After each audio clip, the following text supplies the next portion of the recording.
Dear student, you are most welcome to our educational channel mechanical Pandit. और मैं आपके प्यारे पांडे सर। आज डिफरेंशियल इक्वेशन में, या कहे तो लीनियर डिफरेंशियल इक्वेशन में इम्पॉर्टेंट कॉन्सेप्ट पढ़ने जा रहे हैं, that is the simultaneous linear equation with constant coefficient. ये जैसा कि आप देख पा रहे हैं, लेक्चर नंबर 219 है।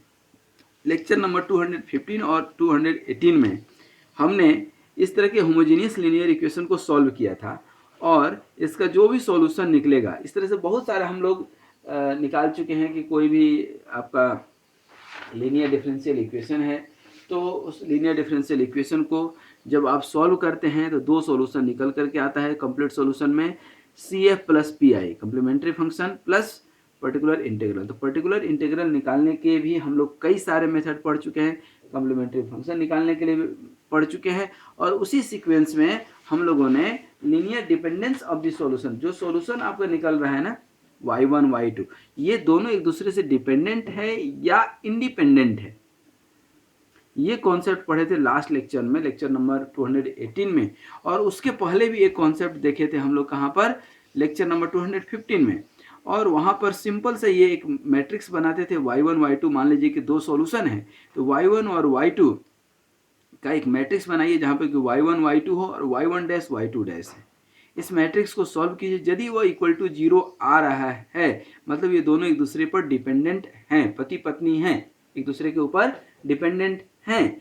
और यदि 0 नहीं आ रहा है, 0 नहीं आ रहा मतलब पति पत्नी हैं, दोनों घर में बड़े प्रेम से रहते हैं, कभी भी किचकिच की आवाज़ नहीं आती है, ठीक ना, कभी जो है एक दूसरे से नाराज नहीं होते हैं, इसका मतलब है कि आपस में एक इंटर रिलेशन है, को रिलेशन है, एक प्रेम है दिल में, ठीक ना। और यदि 0 नहीं आ रहा है, मतलब 0 नॉइज नहीं है, नॉइज 0 हो, अनबैलेंसिंग 0, सब कुछ 0, तब तो हीरो हैं वो दोनों। और यदि 0 नहीं आया, मतलब दोनों एक दूसरे के ऊपर डिपेंडेंट नहीं है, इंडिपेंडेंट हैं। आजकल हर आदमी इंडिपेंडेंट होना चाहता है, पति पत्नी से, बच्चा माँ बाप से, ठीक ना, समाज संविधान से, हर आदमी, सरकार अपने कर्तव्य से, आम जनता जो है अपने कर्तव्य से, हर आदमी इंडिपेंडेंट होना चाहता है। तो इंडिपेंडेंसी यहीं से चेक होगी आपकी। यदि 0 नहीं आ गया तो इंडिपेंडेंट है। अब उसी में यदि हम लोग देखे थे कि बहुत सारा जो इक्वेशन सॉल्व किए थे, ठीक है, उसमें आपके कुछ कांस्टेंट आएंगे, कुछ वेरिएबल आएंगे, ठीक है। अब ये जो P और Q है, एक्चुअली इस तरह का इक्वेशन हम लोग सॉल्व कर चुके हैं। तो P और Q क्या है, वेरिएबल कोफिशिएंट है, और इसी में कांस्टेंट कोफिशिएंट भी आ जाए तो कैसे सॉल्व करेंगे, ठीक है ना। तो जहां पर वेरिएबल कोफिशिएंट और जहां पर वेरिएबल कोफिशिएंट और कांस्टेंट कोफिशिएंट दोनों हो, उसको हम लोग बोलते हैं साइमल्टेनियस लीनियर इक्वेशन, ठीक है। तो यहाँ पर यदि हम लिखें एक शॉर्टकट में लिखें, यदि हम क्या लिख सकते हैं कि यदि आपका एन इक्वेशन, कौन सा इक्वेशन, डिफरेंशियल इक्वेशन हैविंग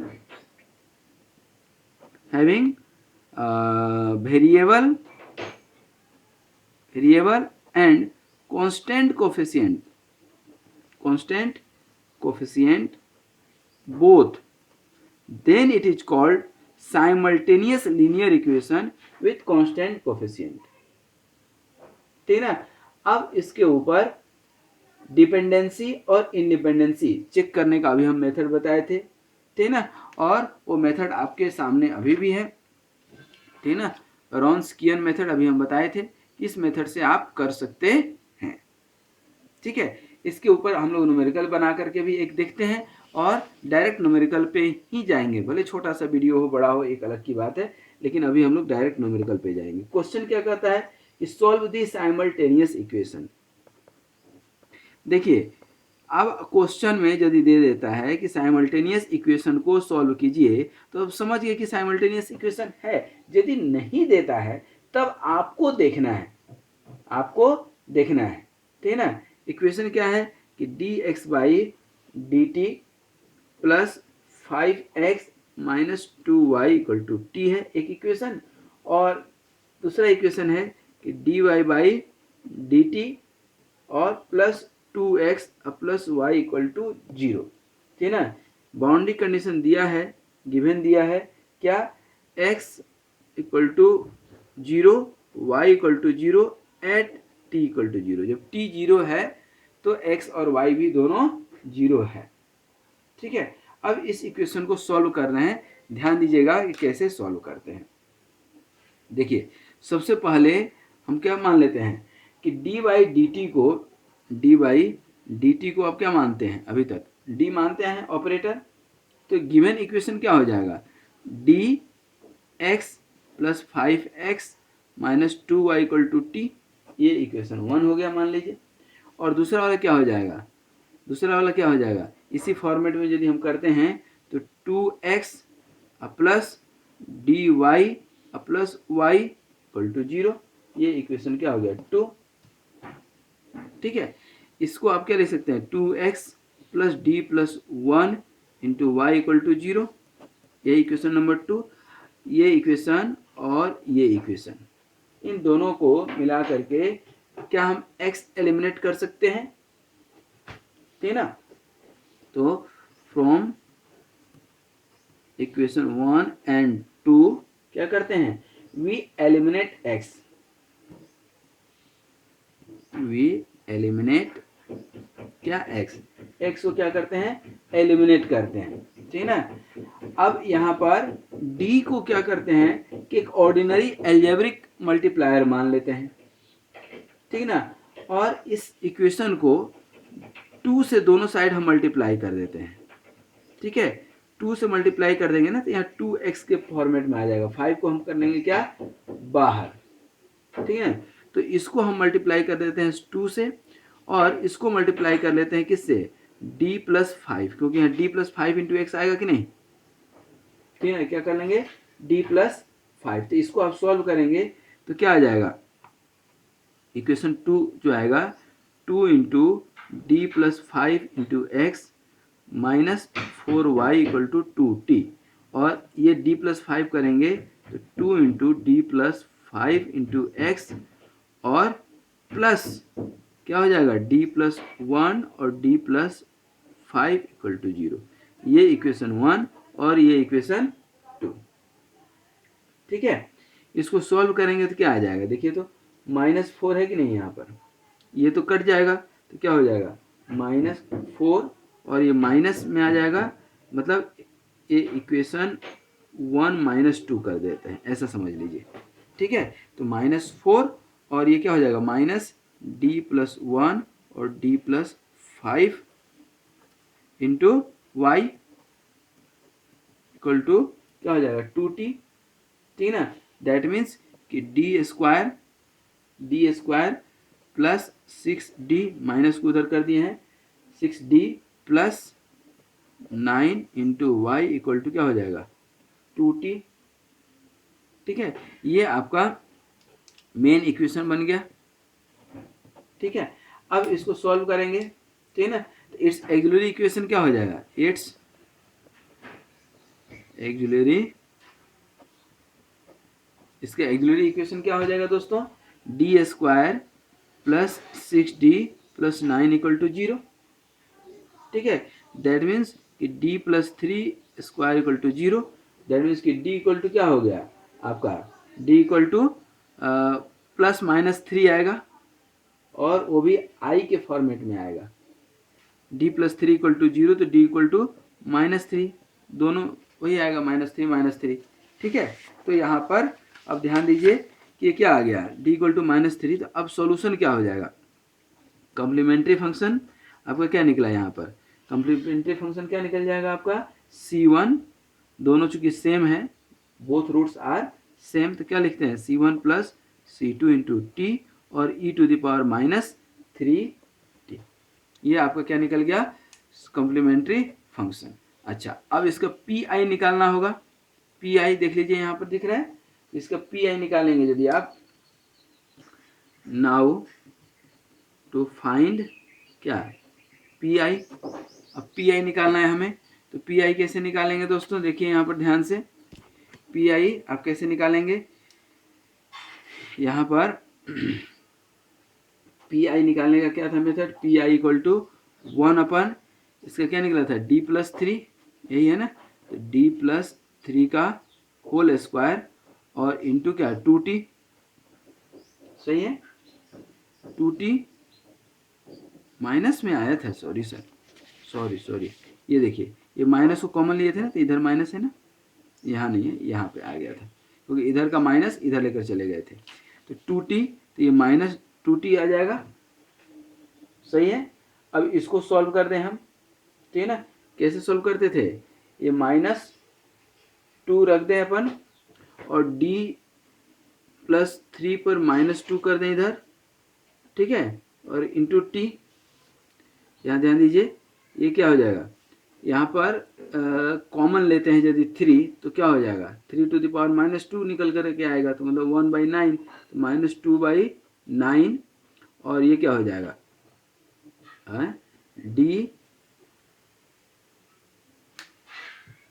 क्या हो जाएगा डी, और ये 3 आप निकालें ना, 3 - 2, तो यहाँ पर d/क्या हो जाएगा 9, सॉरी d/3 और +1 -2 और t, यहाँ पर क्यों कर रहे हैं ऐसा, क्योंकि इसको बाइनोमियल से एक्सपांसन करेंगे, ठीक है, इसको एक्सपांसन करेंगे तो क्या निकल करके आ जाएगा -2/9, और यहाँ पर क्या आ जाएगा 1 - 2d/3, और ये एक ही ले जाएंगे क्योंकि यहाँ पर टी स्क्वायर रहता तो फिर यहाँ डी स्क्वायर लेते, टी क्यू रहता है तो डी क्यू तक जाते, इसके बाद अब इधर छोड़ देंगे, जरूरत नहीं पड़ेगी हमें, ठीक है ना, और इंटू टी, तो -2/9, और यहाँ पे क्या हो जाएगा टी और -2/3, और डी को एक बार करेंगे तो सीधा क्या आ जाएगा 1, तो यहाँ पर -2/9t -2/9 इंटू टी, अब प्लस माइनस माइनस प्लस 4/27, ये क्या निकला पी आई, ठीक ना। तो यहाँ पर निकालेंगे यदि आप, हैंस कंप्लीट सॉल्यूशन निकालेंगे ना, कंप्लीट सॉल्यूशन निकालेंगे y इक्वल टू, तो क्या निकल के क्या आया है, यहाँ देखिए c1 + c2 t into e⁻³ 3t, और इधर -2/9t + 4/27, तो ये आपका एक सॉल्यूशन निकल करके आया, सही है, ये एक सॉल्यूशन निकल करके आया। अब यहाँ पर हमें निकालना क्या है, तो t के टर्म में निकला है, ठीक है, यहाँ t के टर्म में निकला है, लेकिन हमें निकालना क्या है x एंड y, ठीक है ना। तो यहाँ पर जो है x जब हमको निकालना होगा, ठीक है ना, तो क्या लिखेंगे, टू फाइंड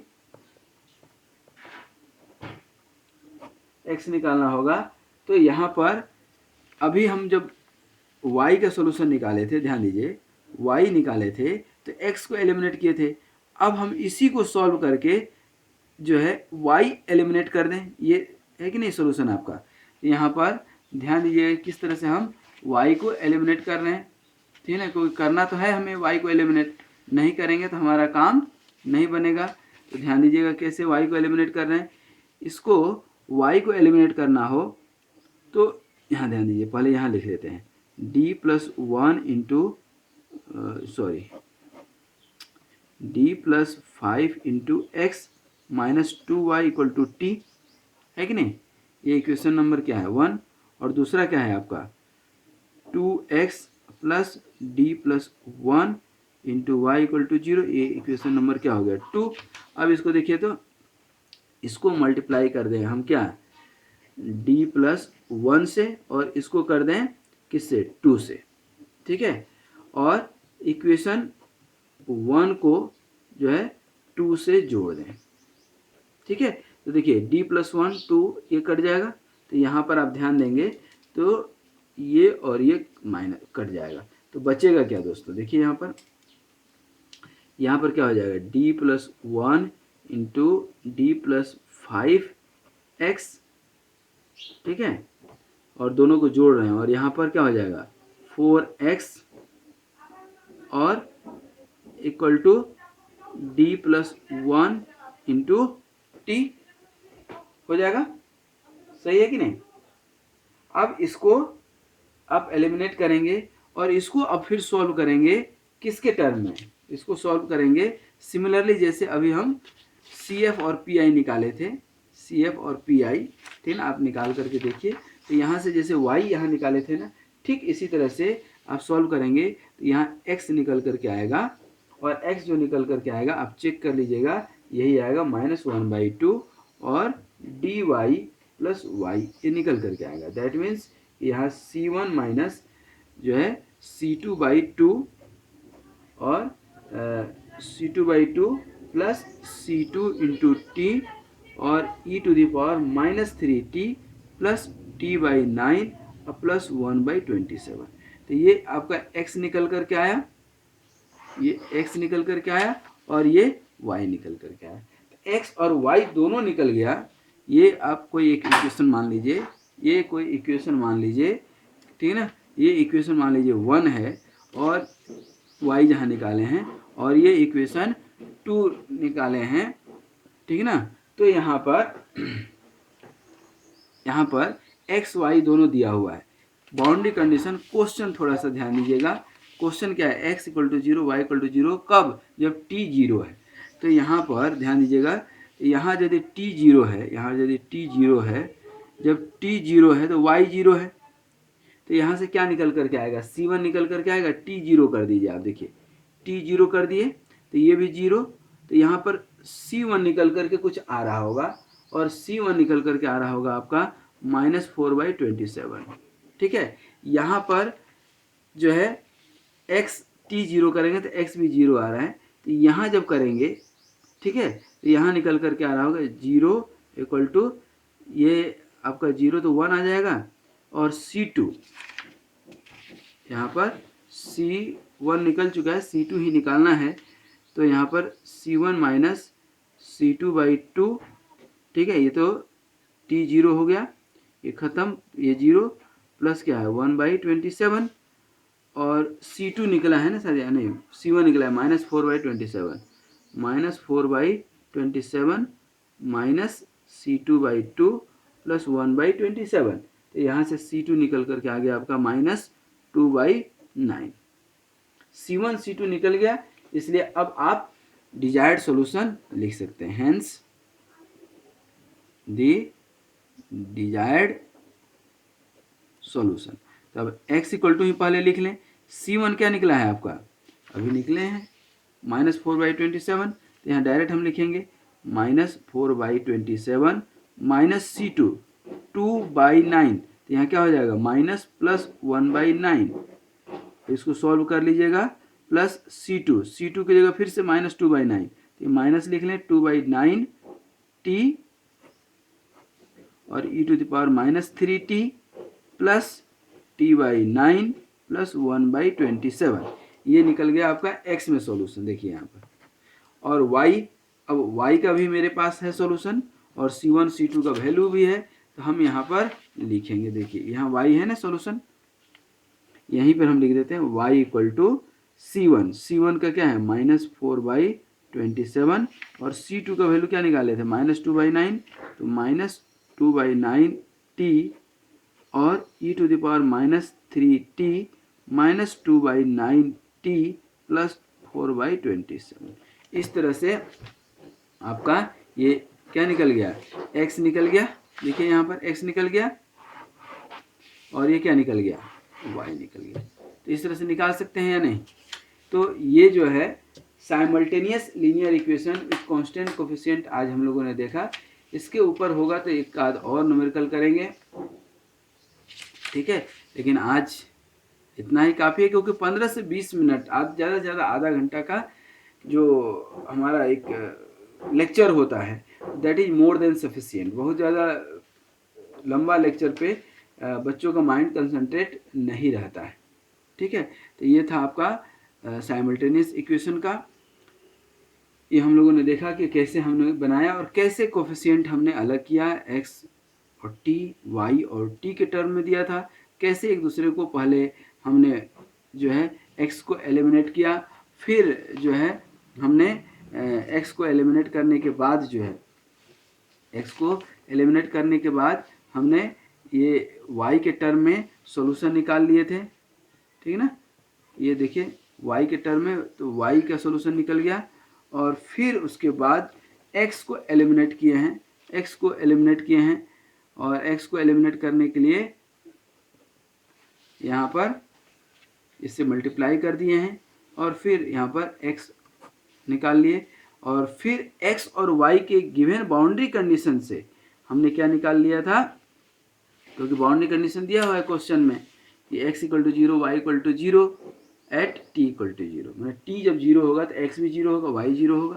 तो इसके हेल्प से हमने c1 और c2 को निकाल लिया, और फाइनली ये x इक्वल टू x का y के टर्म में और y का t के टर्म में, x का t के टर्म में, y का t टर्म में। Constant is completely being eliminated. ठीक है, तो आई होप इस तरह से क्वेश्चन आप सॉल्व कर पाएंगे। ये इम्पोर्टेंट है, ध्यान रखिएगा, इसी तरह का क्वेश्चन एग्जाम में आता है। ठीक है, तो आज यहीं तक, फिर हम लोग मिलेंगे किसी नए न्यूमेरिकल में, किसी नए कॉन्सेप्ट के साथ। अच्छा, एक चीज़ और देखिएगा, ये जो हम बार बार जो आपको पढ़ा रहे हैं ना, linear differential equation, linear differential equation का इंजीनियरिंग में बहुत सारा एप्लीकेशन है, चाहे वह सिंपल हार्मोनिक मोशन हो, आप बचपन से पढ़ते आ रहे हैं। स्प्रिंग, स्प्रिंग कहाँ यूज नहीं होता, हर जगह, हार्ट में भी स्प्रिंग है। सिंपल पेंडुलम पढ़े होंगे, जो है ऑस्किलेटरी इलेक्ट्रिक सर्किट आप पढ़े होंगे, PLC programming logic circuit, electromechanical analogy में भी आप पढ़ेंगे, डिफ्लेक्शन ऑफ बीम में पढ़ेंगे। जब सीनियर होंगे तो whirling of shaft, critical speed of the shaft, ठीक है ना, उसमें ये सब साइमल्टेनियस लीनियर इक्वेशन का यूज आएगा। तो अभी नहीं, लेकिन एमटेक वगैरह में तो डायरेक्ट एप्लीकेशन ही पूछता है। तो आज यहीं तक। Thank you very much for watching this video. Be happy, be healthy and keep smiling. Wish you all the best, and also I request you to do more and more practice, and also promote this channel, share this video with your classmate. कर भला तो हो भला। Thank you very much.